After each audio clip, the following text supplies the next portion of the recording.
प्रथम ही गोष्ट, हे जे अधिकारी आहेत हे जे सरकार ते पावसावर ढकलतात. पाऊस एवढा पडला नाहीये, हा असा पाऊस दरवर्षी पडतो, पण ह्या वर्षीच एवढं वाईट परिस्थिती झाली आहे. कारण का जे सत्ताधारी आहेत, मला राजकारण करायचं नाहीये, पण हे तुम्हाला दिसतंय, तुम्ही माझ्यापेक्षा जास्त आमोशे पौर्णिमे बघितले. हे रस्त्याची कामं सगळी निकृष्ट झाली. इकडून पाण्यात जायचा निचरा करायला पाहिजे होता, तो त्यांनी केला नाही. आणि रस्त्याची कामं व्हायला पाहिजे होती, ती नीट झाली. ड्रेनेजसाठी चेंबर मारायला पाहिजे होते, ते पण झालं नाही. ही वस्तुस्थिती. आणि सर्वात महत्वाचं, महापालिकाच नाहीये, नगरसेवकच नाहीये.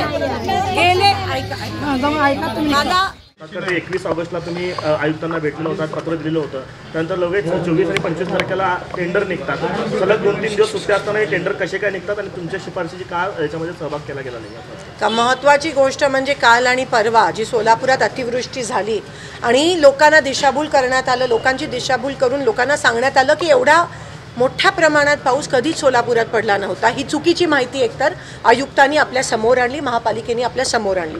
दुसरी चुकीची माहिती जी आयुक्तांनी समोर आणली की हे नॅशनल हायवेच्या काही चुकांमुळे आहे की एवढं त्या ठिकाणी फ्लडिंग झालं. ही साफ चुकीची माहिती आयुक्तांनी रेकॉर्डवर आणली आहे. आपण एवढे वर्ष बघतो, सोलापुरात पहिल्यांदाच एवढा पाऊस पडला असं नाही आहे. सोलापुरात ह्या पद्धतीचा पाऊस अनेकदा पडला आहे, पण एवढी वाईट परिस्थिती कधीच उद्भवली नव्हती. काही ठराविक लो लाईंग एरियाज असतात, शास्त्रीनगर असतात, तो परिसर असतो, तिथे कुमार चौक असेल, तिथे पाणी तुंबतं, बाकी कुठूनही कंप्लेंट होत नाही. जेव्हा आम्ही होतो महापालिकेत, तेव्हा हे सगळं त्याचा निचरा झाला आणि आज तिथे त्या भागात तुम्हाला पाणी तुंबताना दिसलं नाही. जेव्हा सोलापुरात एक पर्टिक्युलर MM वर पाणी पडतं, तेव्हा तिथे पहिला रिझल्ट आपल्याला तिथे पहिले तुंबलेलं दिसून येतं. ह्या वेळेस तिथून एकही तक्रार आली नाही. उलट शेळगी परिसर, मित्रनगर परिसर, त्या हद्दवाढ भाग जो आहे, ब्रह्मदेव नगर असेल, सैफुल असेल, तिथे आपल्याला पाणी मोठ्या प्रमाणात तुंबताना दिसलं. महत्त्वाची गोष्ट म्हणजे जिकडे अमृतची कामं म्हणजे ड्रेनेज, अमृत योजना ही महाराष्ट्र शासनाकडून मोठी योजना, ड्रेनेजची कामांसाठी पैसे मिळालेले. जिथे अमृतची कामं झाली आहेत, म्हणजे जिथे झालंच नव्हतं पाहिजे, जिथे ड्रेनेजचं पाणी पावसाचं पाणी बाहेर निघायला पाहिजे होतं, तिथेच आपल्याला हे पाणी तुंबताना दिसतंय. रस्तेवर, घरं खाली, घरांमध्ये इथपर्यंत पाणी गेलंय लोकांच्या. त्या सगळ्या परिसरात आत्तापर्यंत पाणी आहे, JCB पोचलं नाही आहे. म्हणजे तुम्ही बघताय लेवल ऑफ करप्शन, कुठून कुठे करप्शन येत आहे. अमृतची कामं झाली आहेत, तिकडे पाणी तुंबतंय, अजूनही JCB लोकांच्या घरी पोचले नाही आहेत. एवढा त्या ठिकाणी पाऊस पडलाच नाही आहे, जो दरवर्षी पडतो तेवढ्याच प्रमाणात पडलाय.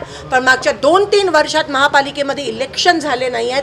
प्रशासकांनी सगळं हातात घेतलंय, अधिकाऱ्यांनी सगळा कारभार हातात घेतलाय. लोकप्रतिनिधी नसल्यामुळे, एक प्रकारचा दबाव नसल्यामुळे हे सत्ताधारी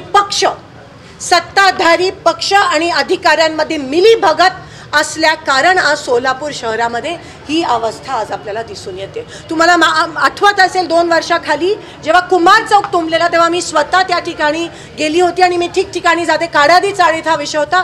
आज तुम्हाला ते होता दिसत नाही, कारण का तातडीने आम्ही ते काम हातात घेतो. आज इकडे फक्त फोटो सेशन केले जातात. आज इकडे जणू काय पालकमंत्री फक्त शहरासाठी आहेत असं. अतिवृष्टी गावात पण झाली आहे, गावात पण अतिवृष्टी झाली, तिथे नाही गेलेले आपल्याला दिसत आहे. आणि सत्ताधारी पक्ष आणि अधिकाऱ्यांमध्ये एक प्रकारचं खूप मोठं रॅकेट दिसून येतं आणि भोगावं सर्वसामान्य सोलापूरकरांना लागतं आहे. आणि आता ठीक आहे, तुम्ही म्हणता ना पाणी आहे, एवढं पाणी जास्त प्रमाणात पाऊस पडलाय, ठीक आहे, जास्त प्रमाणात पाऊस पडलाय तर रोज पाणी द्या. आता ह्याच्यानंतर पाऊस थांबल्यानंतर तुम्हाला एका नळातून पिण्याच्या पाण्यामध्ये आळ्या आलेले पण दिसणार आहे, दूषित पाणी पण तुम्हाला या ठिकाणी दिसणार आहे. मी तुम्हाला लिहून देते. दुसरी गोष्ट, एनकॅप हा केंद्र शासनाचा निधी असतो. सगळ्या लोकप्रतिनिधींना अक्रॉस पार्टी लाईन्स, तिकडे भेदभाव करायचा नसतो. सगळ्या लोकप्रतिनिधींना ते विचारधीन घेऊन आमची यादी मागून मगच एनकॅपचं टेंडर प्रक्रिया झाली पाहिजे. इकडे काय दिसून येत आहे, माझं पत्र 21 जुलैला आयुक्तांकडे जातं. त्याच्यानंतर फोन जातो की माझी कामं का घेतली गेली, आणि माझी म्हणजे माझी वैयक्तिक कामं नाही आहेत, पूर्ण सोलापूर शहरामध्ये सुचवलेली रस्त्याची कामं आहेत, सुशोभीकरणाची कामं आहेत, ड्रेनेजची कामं आहेत, जी आमचे सगळे नगरसेवकांकडून घेऊन कंपाईल केलेली यादी 21 जुलैला आयुक्तांच्या कार्यालयात पोचते. त्याचे इन्व्हर्ट पण साधा कॉर्पोरेशनने आम्हाला दिलं नाही आहे. मी आयुक्तांना सांगते की आमची कामं दिलेली सुचवलेली घेतली गेली नाही आहेत, त्याच्यावर पण काही केलं गेलं नाही. 4 दिवसांनी घाई गडबडीत शनिवार रविवार असताना सुद्धा टेंडर प्रक्रिया पार पाडली. मुद्दामून आमची कामं डावळली गेली. आता रेकॉर्डवर येऊन आयुक्त म्हणतात की आम्ही जर घेतलेली कामं कट केली तर आम्ही अडचणीत येऊ. म्हणजे हा क्लिअर कट आरोप आहे भाजप आणि सत्ताधारीवर की हे प्रेशरनी ही कामं करण्यात आली आहे. आणि ठीक आहे, तुम्ही तुमची लिस्ट द्या, पण सांगण्यात आले की खासदारांनी जर यादी दिली तर त्याच्यावर लक्ष देऊ नका आणि ती एक पण काम घेऊ नका. हे सरासर आज दिसून येतं आहे. सोलापूरकरांचा केलेला हा अपमान आहे. आणि फक्त महापालिकेमध्ये जेव्हा लोकप्रतिनिधी नसतात आणि फक्त अधिकाऱ्यांवर सगळं दिलं जातं तेव्हा काय होतं, पूर्ण सिस्टीम कोलॅप्स होते आणि भोगावं सर्वसामान्य सोलापूरकरांना लागतं. हे दिसून येतं.